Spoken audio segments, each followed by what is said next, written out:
130వ రోజు దేవుని యొక్క వాక్యాన్ని చదువుకుందాం. 2వ దినవృత్తాంతములు 23వ అధ్యాయము. అంతటా 7వ సంవత్సరం మందు యెహోయాదా ధైర్యం తెచ్చుకొని శతాధిపతులతోనూ యెరోహాము కుమారుడైన అజర్యాతోనూ యెహోహానాను కుమారుడైన ఇష్మాయేలుతోనూ ఓబేదు కుమారుడైన అజర్యాతోనూ అదాయా కుమారుడైన మయసేయాతోనూ జిక్రీ కుమారుడైన ఎలీషాపాతుతోనూ నిబంధన చేయగా, వారు యూదా దేశమందంతటను సంచరించి యూదావారి పట్టణములన్నిటిలో నుండి లేవీయులను ఇశ్రాయేలీల పితరుల ఇండ్ల పెద్దలను సమకూర్చి యెరూషలేమునకు తోడుకొని వచ్చిరి. జనులందరూ సమాజముగా కూడి దేవుని మందిరములో రాజుతో నిబంధన చేసుకునినప్పుడు అతడు వారితో ఇట్లనెను: యెహోవా దావీదు కుమారులను గూర్చి ఇచ్చిన సెలవు చొప్పున రాజకుమారుడు రాజ్యమేలవలెను. కాబట్టి మీరు చేయవలసినదేమనగా, మీలో యాజకులైన వారేమి లేవీలైన వారేమి విశ్రాంతి దినమున లోపల ప్రవేశించువారు 3 భాగములై, ఒక భాగము ద్వారపాలకులుగా ఉండవలెను, ఒక భాగము రాజనగరు నొద్ద ఉండవలెను, ఒక భాగము పునాది గుమ్మం నొద్ద ఉండవలెను. జనులందరూ యెహోవా మందిరపు ఆవరణములలో ఉండవలెను. యాజకులును లేవీలలో పరిచారము చేయువారును తప్ప యెహోవా మందిరము లోపలికి మరి ఎవరునూ రాకూడదు. వారు ప్రతిష్ఠింపబడిన వారు గనుక వారు లోపలికి రావచ్చును గాని జనులందరూ యెహోవా ఇచ్చిన ఆజ్ఞ చొప్పున బయట ఉండవలెను. లేవీయులందరూ తమ తమ ఆయుధములను చేతపట్టుకొని రాజు చుట్టూను ఉండవలెను. మందిరము లోపలికి మరి ఎవరైనను వచ్చినెడలా ఆ వచ్చిన వారికి మరణశిక్ష విధించుడి. రాజు లోపలికి వచ్చినప్పుడేమి బయటికి వెళ్ళునప్పుడేమి మీరు అతనితో కూడా ఉండవలెను. కాబట్టి లేవీయులను యూదావారందరును యాజకుడైన యెహోయాదా ఆజ్ఞ అంతటి ప్రకారము చేసిరి. యాజకుడైన యెహోయాదా వంతుల వారికి సెలవీయలేదు గనుక ప్రతివాడు విశ్రాంతి దినమున బయటికి వెళ్ళవలసిన తన వారిని, ఆ దినమున లోపలికి రావలసిన తన వారిని తీసుకొని వచ్చెను. మరియు యాజకుడైన యెహోయాదా దేవుని మందిరమందు రాజైన దావీదు ఉంచిన బల్లెములను, కేడెములను, డాళ్లను శతాధిపతులకు అప్పగించెను. అతడు ఆయుధము చేతపట్టుకొనిన జనులందరినీ మందిరపు కుడివైపు నుండి ఎడమవైపు వరకు బలిపీఠము ప్రక్కను మందిరము ప్రక్కను రాజు చుట్టూను ఉంచెను. అప్పుడు వారు రాజకుమారుని బయటికి తోడుకొని వచ్చి అతని మీద కిరీటముంచి ధర్మశాస్త్ర గ్రంథమును అతని చేతికిచ్చి అతనికి పట్టాభిషేకము చేసిరి. యెహోయాదాయును అతని కుమారులను అతనిని అభిషేకించి రాజు చిరంజీవి అగునుగాక అనిరి. పరుగులెత్తుచు రాజును కొనియాడుచూ ఉన్న జనులు చేయుధ్వని అతల్య విని యెహోవా మందిరమందున్న జనుల యొద్దకు వచ్చి ప్రవేశ స్థలము దగ్గరనున్న అతనికి ఏర్పాటైన స్తంభమునొద్ద రాజు నిలబడి ఉండుటయు, అధిపతులను బూరలు ఊదువారును రాజునొద్ద నుండుటయు, దేశపు జనులందరూ సంతోషించుచు బూరలతో నాదములు చేయుచుండుటయు, గాయకులను వాద్యములతో స్తుతిపాటలు పాడుచుండుటయు చూచి వస్త్రములు చింపుకొని ద్రోహము ద్రోహమని అరిచెను. అప్పుడు యాజకుడైన యెహోయాదా యెహోవా మందిరములో ఆమెను చంపవలదు, ఆమెను పంక్తుల అవతలకు తీసుకుని వెళ్ళి ఆమె పక్షము పూనువారిని కత్తిచేత చంపుడని సైన్యం మీదనున్న శతాధిపతులకు ఆజ్ఞ ఇచ్చెను. కాబట్టి వారు ఆమెకు దారి ఇచ్చి రాజనగరు నొద్దనున్న గుర్రపు గుమ్మము యొక్క ప్రవేశ స్థలమునకు ఆమె వచ్చినప్పుడు వారు ఆమెను అక్కడ చంపివేసిరి. అప్పుడు యెహోయాదా జనులందరూ యెహోవా వారై ఉండవలనని జనులందరితోనూ రాజుతోనూ నిబంధన చేసెను. అంతట జనులందరూ బయలుదేవత యొక్క గుడికి పోయి దాన్ని పడగొట్టి బలిపీఠములను విగ్రహములను తుత్తునీలుగా విరగ్గొట్టి బయలు యాజకుడైన మత్తానును బలిపీఠముల ముందర చంపిరి. మరియు మోషే ఇచ్చిన ధర్మశాస్త్రమందు వ్రాయబడిన దానిని బట్టి ఉత్సాహముతోనూ గానముతోనూ యెహోవాకు అర్పింపవలసిన దహన బలులను దావీదు నియమించిన ప్రకారముగా అర్పించునట్లు లేవీయులైన యాజకుల చేతి క్రింద నుండునట్టియును, యెహోవా మందిరమందు దావీదు పనులు పంచివేసినట్టియునైన యెహోవా మందిరపు కావలి వారికి యెహోయాదా నిర్ణయించెను. యెహోవా మందిరంలోనికి దేనిచేతనైనను అంటు తగిలి వారు ప్రవేశింపకుండునట్లు అతడు ద్వారముల యొద్ద ద్వారపాలకులను ఉంచెను. మరియు అతడు శతాధిపతులను, ప్రధానులను, జనుల అధికారులను, దేశపు జనులందరినీ వెంటబెట్టుకొని యెహోవా మందిరంలో నుండి రాజును తోడుకొని వచ్చెను. వారు ఎత్తైన ద్వారము గుండా రాజనగరు చొచ్చి రాజ్యసింహాసనం మీద రాజును ఆసీనుని చేయగా దేశ జనులందరూ సంతోషించిరి. వారు అతల్యాను చంపిన తరువాత పట్టణము నెమ్మదిగా ఉండెను. 2వ దినవృత్తాంతములు 24వ అధ్యాయము. యోవాషు ఏలనారంభించినప్పుడు 7 సంవత్సరముల ఈడుగలవాడై యెరూషలేములో 40 ఏండ్లు ఏలెను. అతని తల్లి బెయేర్షెబా కాపురస్తురాలైన జిబ్యా. యాజకుడైన యెహోయాదా బ్రతికిన దినములన్నీయు యోవాషు యెహోవా దృష్టికి యథార్థముగా ప్రవర్తించెను. యెహోయాదా అతనికి 2 భార్యలను పెండ్లి చేసెను. అతడు కుమారులను కుమార్తెలను కనెను. అంతటా యెహోవా మందిరమును బాగు చేయవలనని యోవాషునకు తాత్పర్యము పుట్టెను గనుక అతడు యాజకులను లేవీయులను సమకూర్చి, మీరు యూదా పట్టణములకు పోయి మీ దేవుని మందిరము బాగు చేయుటకై ఇశ్రాయేలీయుల అందరి యొద్ద నుండి ధనమును ఏటేటా సమకూర్చుచు ఈ కార్యమును మీరు త్వరపెట్టవలనని వారికి ఆజ్ఞ ఇచ్చెను. వారు దానిని త్వరగా చేయకపోయినందున రాజు ప్రధాన యాజకుడగు యెహోయాదాను పిలిచి, ఆ దుర్మార్గులైన అతల్యా కుమారులు దేవుని మందిరమును పాడు చేసి యెహోవా మందిర సంబంధమైన ప్రతిష్టోపకరణములనన్నిటినీ బయలుదేవత పూజకు ఉపయోగించిరి. సాక్ష్యపు గుడారమును బాగు చేయుటకై యూదాలో నుండియు యెరూషలేములో నుండియు ఇశ్రాయేలీల సమాజము చేత యెహోవా సేవకుడైన మోషే నిర్ణయించిన కానుకను లేవీయులతో నీవెందుకు చెప్పి తెప్పించలేదని అడిగెను. కాబట్టి రాజు ఆజ్ఞ చొప్పున వారు ఒక పెట్టెను చేయించి యెహోవా మందిర ద్వారము బయట ఉంచిరి.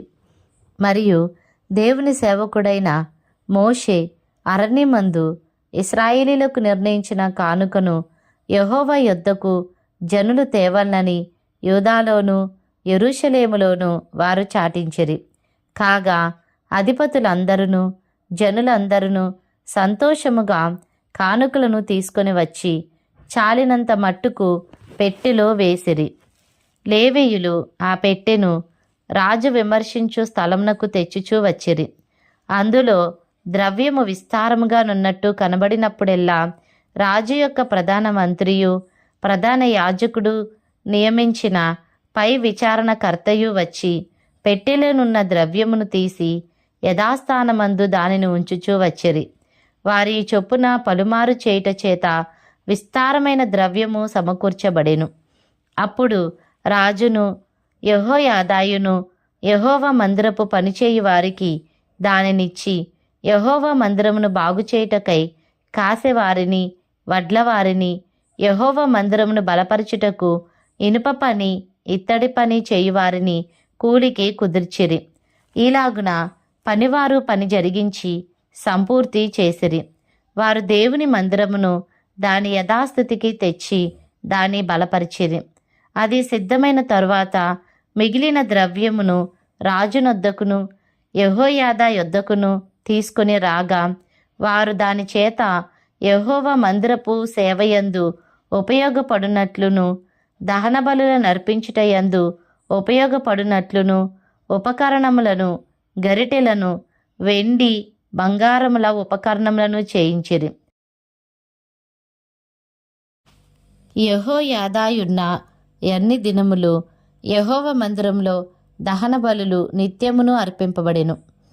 యెహోయాదా దినములు గడిచిన వృద్ధుడై చనిపోయెను. అతడు చనిపోయినప్పుడు 130 ఏండ్లవాడు. అతడు ఇశ్రాయేలీయులలో దేవుని దృష్టికిని తన ఇంటివారి దృష్టికిని మంచివాడై ప్రవర్తించెను గనుక జనులు దావీదు పట్టణమందు రాజుల దగ్గర అతని పాతిపెట్టిరి. యెహోయాదా చనిపోయిన తరువాత యూదా అధిపతులు వచ్చి రాజునకు నమస్కరింపగా రాజు వారి మాటకు సమ్మతించెను. జనులు తమ పితరుల దేవుడైన యెహోవా మందిరమును విడిచి దేవతా స్తంభములకును విగ్రహములకును పూజ చేసిరి. వారు చేసిన ఈ అపరాధము నిమిత్తము యూదావారి మీదికిని యెరూషలేము కాపురస్తుల మీదికిని కోపము వచ్చెను. తన వైపునకు వారిని మళ్లించుటకై యెహోవా వారి యొద్దకు ప్రవక్తలను పంపగా ఆ ప్రవక్తలు వారి మీద సాక్ష్యము పలికిరి, కాని వారి చెవియొగ్గ కాయుండిరి.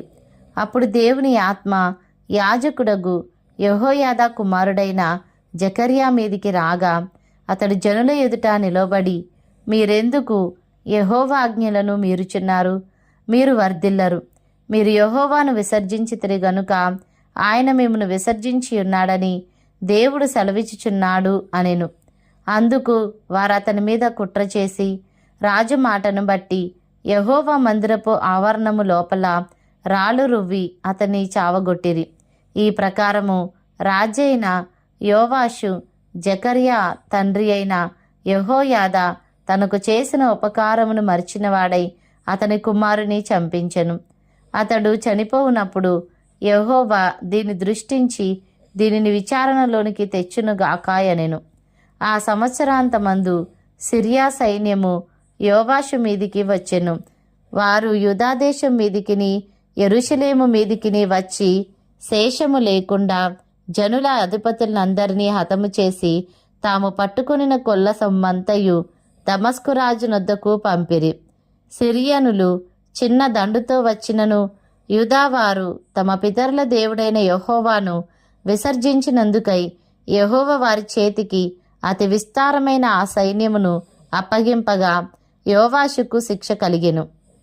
వారు యోవాషును విడిచిపోయినప్పుడు అతడు మిక్కిలి రోగి అయి ఉండెను. అప్పుడు యాజకుడైన యెహోయాదా కుమారుల ప్రాణహత్య దోషము నిమిత్తము అతని సేవకులు అతని మీద కుట్ర చేసి అతడు పడక మీద ఉండగా అతని చంపిరి. అతడు చనిపోయిన తరువాత జనులు దావీదు పట్టణమందు అతని పాతిపెట్టిరి గాని రాజుల సమాధులలో అతని పాతిపెట్టలేదు. అతని మీద కుట్ర చేసిన వారు అమ్మోనీయురాలైన షిమాతు కుమారుడగు జాబాదు, మోయాబురాలైన షిమ్రీతు కుమారుడగు యెహోజాబాదు అనువారు. అతని కుమారులను గూర్చియు అతని మీద చెప్పబడిన అనేకమైన దేవోక్తులను గూర్చియు అతడు దేవుని మందిరమును బాగు చేయుటను గూర్చియు రాజుల సటీక గ్రంథంలో వ్రాయబడి ఉన్నది. అతనికి బదులుగా అతని కుమారుడైన అమజ్యా 2వ రాజాయములు 25వ అధ్యాయము. అమజ్యా ఏలన ఆరంభించినప్పుడు 25 ఏండ్ల వాడై 29 సంవత్సరములు యెరూషలేములో ఏలెను. అతని తల్లి యెరూషలేము కాపురస్తురాలు. ఆమె పేరు యెహోయద్దాను. అతడు యెహోవా దృష్టికి యథార్థముగా ప్రవర్తించెను గాని పూర్ణ హృదయముతో ఆయనను అనుసరింపలేదు. రాజ్యము తనకు స్థిరమైనప్పుడు అతడు రాజైన తన తండ్రిని చంపిన రాజసేవకులను చంపించెను. అయితే తండ్రులు పిల్లల కొరకును పిల్లలు తండ్రుల కొరకును చావకూడదు. ప్రతి మనిషి తన పాపము కొరకు తానే చావవలనని మోషే గ్రంథమందలి ధర్మశాస్త్రం నందు వ్రాయబడి ఉన్న యెహోవా ఆజ్ఞను బట్టి అతడు వారి పిల్లలను చంపక మానెను. అమజ్యా యూదా వారినందరినీ సమకూర్చి యూదా దేశమంతటను బెన్యామీనీల దేశమంతటను వారి వారి పితరుల ఇండ్లను బట్టి సహస్రాధిపతులను శతాధిపతులను నియమించెను. అతడు 20 సంవత్సరములు మొదలుకొని అంతకు పైప్రాయము గల వారిని లెక్కింపగా ఈటెను డాళ్లను పట్టుకొని యుద్ధమునకు పోదగినట్టి యోధులు 3 లక్షల మంది కనబడిరి. మరియు అతడు ఇశ్రాయేలు వారిలో నుండి 1,00,000 మంది పరాక్రమశాలులను 200 మణుగుల వెండినికి కుదిర్చెను. దైవజనుడైన ఒకడు అతని యొద్దకు వచ్చి, రాజా, ఇశ్రాయేలు వారి సైన్యమును నీతో కూడా తీసుకుని పోవద్దు. యెహోవా ఇశ్రాయేలు వారగు ఎఫ్రాయిమీలలో ఎవరికి నీ తోడుగా ఉండడు. అలాగు పోవలనని నీకున్న ఎడల పొమ్ము. యుద్ధము బలముగా చేసినను దేవుడు నీ శత్రువు ఎదుట నిన్ను కూల్చును. నిలోబెట్టుటయు పడవేయుటయు దేవుని వశమే గదా అని ప్రకటింపగా, అమజ్యా దైవజనుని చూచి, ఇశ్రాయేలు వారి సైన్యమునకు నేనిచ్చిన 200 మణుగుల వెండికి ఏమి చేసదమని అడిగినందుకు, దీనికంటే మరి అధికముగా యెహోవా నీకు ఇయ్యగలడని ఆ దైవజనుడు ప్రత్యుత్తరమిచ్చెను. అప్పుడు అమజ్యా ఎఫ్రాయిములో నుండి తన యొద్దకు వచ్చిన సైన్యమును వేరుపరచి, మీ ఇండ్లకు తిరిగి వెళ్ళుడని వారికి సెలవిచ్చెను. అందుకు వారి కోపము యూదా వారి మీద బహుగా రగులుకొనెను. వారు ఉగ్రులై తమ ఇండ్లకు తిరిగిపోయిరి. అంతటా అమజ్యా ధైర్యం తెచ్చుకొని తన జనులతో కూడా బయలుదేరి ఉప్పు పల్లపు స్థలమునకు పోయి శేయూరు వారిలో 10,000 మందిని హతము చేసెను. ప్రాణముతోనున్న మరి 10,000 మందిని యూదావారు చెరపట్టుకొని వారిని ఒక పేటు మీదికి తీసుకొని పోయి ఆ పేటు మీద నుండి వారిని పడవేగా వారు తుత్తునీలైపోయిరి. అయితే తనతో కూడా యుద్ధమునకు రావద్దని అమజ్యా తిరిగి పంపివేసిన సైనికులు షోమ్రోను మొదలుకొని బేత్‌హోరోను వరకు ఉన్న యూదా పట్టణముల మీద పడి వారిలో 3,000 మందిని హతము చేసి విస్తారమైన కొల్ల సొమ్ము పట్టుకొని పోయిరి. అమజ్యా ఎదోమీయులను ఓడించి తిరిగి వచ్చిన తరువాత అతడు శేయూరు వారి దేవతలను తీసుకొని వచ్చి తనకు దేవతలుగా నిలిపి వాటికి నమస్కరించి ధూపము వేసెను. అందుకొరకు యెహోవా కోపము అమజ్యా మీద రగులుకొనెను. ఆయన అతని యొద్దకు ప్రవక్తను ఒకని పంపగా, అతడు, నీ చేతిలో నుండి తమ జనులను విడిపింప శక్తి లేని దేవతల యొద్ద నీవెందుకు విచారణ చేయుదువని అమజ్యాతో ననెను. అతడు అమజ్యాతో మాట్లాడుచుండగా రాజు అతని చూచి, నీవు రాజు యొక్క ఆలోచనకర్తలలో ఒకడవైతివా? ఊరకొనుము, నేను నిన్ను చంపనేలా అని చెప్పగా, ఆ ప్రవక్త, నీవు ఇలాగున చేసి నా ఆలోచన అంగీకరింపకపోవుట చూచి దేవుడు నిన్ను నశింపచేయను ఉద్దేశించి ఉన్నాడని నాకు తెలియనని చెప్పి ఊరకొనెను. అప్పుడు యూదారాజైన అమజ్యా ఆలోచన చేసుకొని, రమ్ము, మనం ఒకరి ముఖమును ఒకరము చూచుకొందమని యెహూకు పుట్టిన యెహోయాహాజు కుమారుడును ఇశ్రాయేలు రాజునైన యెహోయాషునొద్దకు వర్తమానము పంపెను. కాగా ఇశ్రాయేలు రాజైన యెహోయాషు యూదారాజైన అమజ్యాకు ఇలాగు తిరుగు వర్తమానము పంపెను. నీ కుమార్తెను నా కుమారునికిమ్మని లెబానోనులో నున్న ముండ్ల చెట్టు, లెబానోనులో నున్న దేవదారు వృక్షమునకు వర్తమానము పంపగా, లెబానోనులో సంచరించు ఒక దుష్టమృగము ఆ ముండ్ల చెట్టును త్రొక్కివేశెను. నేను ఎదోమీయులను ఓడించితిని గదాయని నీవనుకొనుచున్నావు.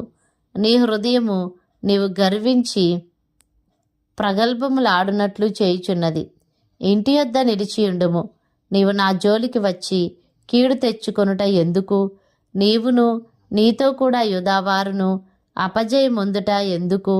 జనులు ఎదోమీయుల దేవతల యొద్ద విచారణ చేయుచు వచ్చిరి గనుక వారి శత్రువుల చేతికి వారు అప్పగింపబడినట్లు దేవుని ప్రేరణ వలన అమజ్యా ఆ వర్తమానమును అంగీకరింపకపోయెను.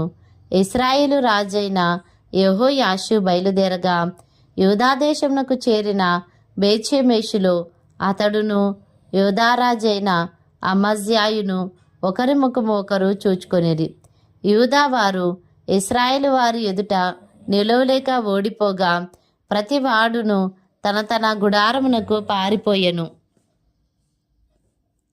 అప్పుడు ఇశ్రాయేలు రాజైన యెహోయాషు యెహోయాహాజునకు పుట్టిన యోవాషు కుమారుడును యూదారాజునైన అమజ్యాను బేత్షెమెషులో పట్టుకొని యెరూషలేమునకు తీసుకొని వచ్చి యెరూషలేము ప్రాకారమును ఎఫ్రాయిము గుమ్మము మొదలుకొని మూల గుమ్మము వరకు 400 మూరల పొడుగున పడగొట్టెను.